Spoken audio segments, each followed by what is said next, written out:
Hi guys, আজকে আমরা review করছি একটা আইপ্যাডের। এটা হচ্ছে আইপ্যাড মিনি 5th জেনারেশন। এর মধ্যে আছে A12 বায়োনিক চিপ।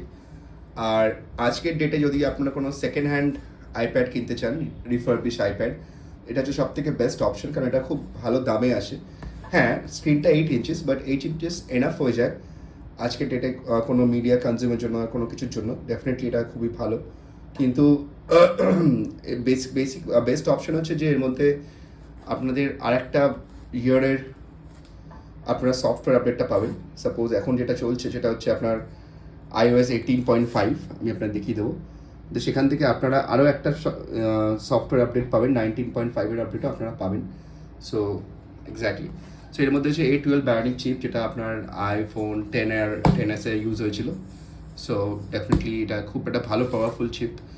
আর এর ডিজাইন আর ডিসপ্লে তো ডেফিনেটলি খুবই ভালো। এর মধ্যে ল্যামিনেটেড ডিসপ্লে, তো আপনার হলো ফিল হবে না। এটা 7, 8, 9 জেনারেশনে হয়। আর এটা অ্যাপেল পেন্সিল আপনার ফার্স্ট জেনারেশনে সাপোর্ট করে, তো যেখানে আপনি ড্রয়িং সব কিছু করতে পারবেন। তো ডেফিনেটলি নোটস নেওয়ার জন্য ডেফিনেটলি গুড। যদিও স্ক্রিন সাইজটা যদি একটু কম্প্রোমাইজ হবে, কিন্তু এই ভ্যালু ফর মানি এটা 15 থেকে 20,000-এর মধ্যে ভালো কন্ডিশনে পেয়ে যাবেন। সো ডেফিনেটলি এটা ভ্যালু ফর মানি হয়ে যায়। আর অ্যাপেল পেন্সিল যদি নাও কেনেন, তাহলে এরকম একটা থার্ড পার্টি কোনো পেন্সিল দিয়েও আপনারা কাজ চালাতে পারেন। ডেফিনেটলি নোটস টেকিংয়ের জন্য আর এর জন্য খুব ভালো একটা আইপ্যাড হয়ে যায়। দেখুন, আমরা যদি কোনো নতুন নোটস নিই, ডেফিনেটলি আমরা দেখাবো এখানে ড্রয়িং, পেন্টিং সবই আপনারা করতে পারবেন। সো হ্যাঁ, নোটসের জন্য যথেষ্ট ভালো একটা আইপ্যাড এটা হয়ে যায়। ওকে, সো কোনো নোটস লেখা বা যা কিছু করা আপনারা করতে পারেন। আর এখানে কিন্তু স্ক্রিবলটাও আছে, তাহলে আপনি যেটাই লিখবেন সেটা টাইপ হয়ে যাবে। যেমন দেখুন, স্ক্রিবল এটা টাইপ হয়ে যাবে। সো ডেফিনেটলি এটা খুব ভালো ফিচার্স। আর যদি আমরা এটা ক্যামেরার কথা বলি, তো ডেফিনেটলি এটা ক্যামেরা আপনি 7 বা 8 জেনারেশন থেকে বেটার ক্যামেরা পাবেন এখানে। So same goes to front camera, back camera, সব কিছুতেই আপনার কোয়ালিটি কিন্তু খুব ভালো হবে। সো আপনি দেখতে পারেন ফ্রন্ট ক্যামেরা দুটোই যথেষ্ট ভালো। সো একটা budget value for money tab iPad যদি বলা যায়, সেটা ডেফিনেটলি এটা চলে আসে। যে কোনো অ্যান্ড্রয়েড আইপ্যাডের থেকে 100 টাইমস বেটার।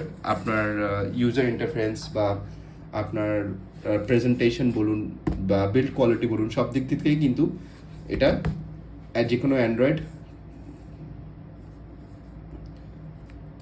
এর মধ্যে আপনার সিরি ফিরি সবই আছে। আর যে কোনো অ্যান্ড্রয়েডের থেকে কিন্তু যথেষ্ট বেটার হয়ে যায়। আর ডিসপ্লে কোয়ালিটি যথেষ্ট ভালো। এর মধ্যে সব অ্যাপেরই সাপোর্ট আছে, ডিজনি প্লাস, হটস্টার, আর ওয়েবের রেসপন্সও কিন্তু অনেকটাই বেটার। সো এই ছিল গাইস আজকের রিভিউ। ভিডিওটা ভালো লাগলে ভিডিওটাকে সাপোর্ট করবেন। আর এর মধ্যে কিন্তু আপনার 3 GB র্যাম দিয়ে আসে, যেটা আপনি যে কোনো অ্যান্ড্রয়েড ট্যাবলেটের আপনি 8 GB র্যামের সাথে কম্পেয়ার করতে পারেন, কারণ এত সুন্দর ওএসটাকে অপটিমাইজ করে রাখে অ্যাপেল। সো এটাকে একটা value for money budget iPad বানায় আজকের ডেটা। এটা আমার কাছে এটা গোল্ড কালারের আছে। সো ডেফিনেটলি ভিডিওটা ভালো লাগলে চ্যানেলটাকে সাবস্ক্রাইব করবেন, সাপোর্ট করবেন। আর হ্যাঁ, এটা নিয়ে আপনি টেস্ট করতেই পারেন আইপ্যাড ওএস। যদি মানে আপনি আইফোন ওএসে শিফট করতে চান, তার আগে এটা যদি ট্রাই করতে চান, সেটার জন্য এটা খুবই সুন্দর। সো আজকের ডেটা আমার মনে হয় ট্যাবলেট কেনার জন্য at any moment Android tablet থেকে আইপ্যাডগুলো অনেক better. So in terms of OS, in terms of app support, in terms of optimization, এগুলো অনেক বেটার, অনেক কাজে আসে। সে আপনি যে কোনো পারপাসে ইউজ করুন, আপনি যদি মিডিয়া কনজিউমের জন্য ইউজ করুন বা যে কোনো জিনিসের জন্য ইউজ করুন, এগুলো অলওয়েজ বেটারই হয়, আপনার ডিসপ্লে কোয়ালিটি থেকে শুরু করে এভরিথিং। সো যে কোনো মোমেন্টে আমি বলবো যে একটা অ্যান্ড্রয়েড নেওয়ার থেকে আইপ্যাড নেওয়া অনেক বেটার। সো ডেফিনেটলি ভিডিওটাকে ভালো লাগলে সাপোর্ট করবেন, চ্যানেলটাকে সাবস্ক্রাইব করবেন। আর এর বক্সের মধ্যে থাকে হচ্ছে আপনার একটা চার্জার আর একটা আপনার কেবল।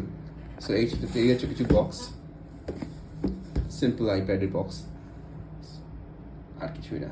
ওকে, থ্যাংক ইউ গাইস, ভালো থাকবেন আর সাপোর্ট করবেন।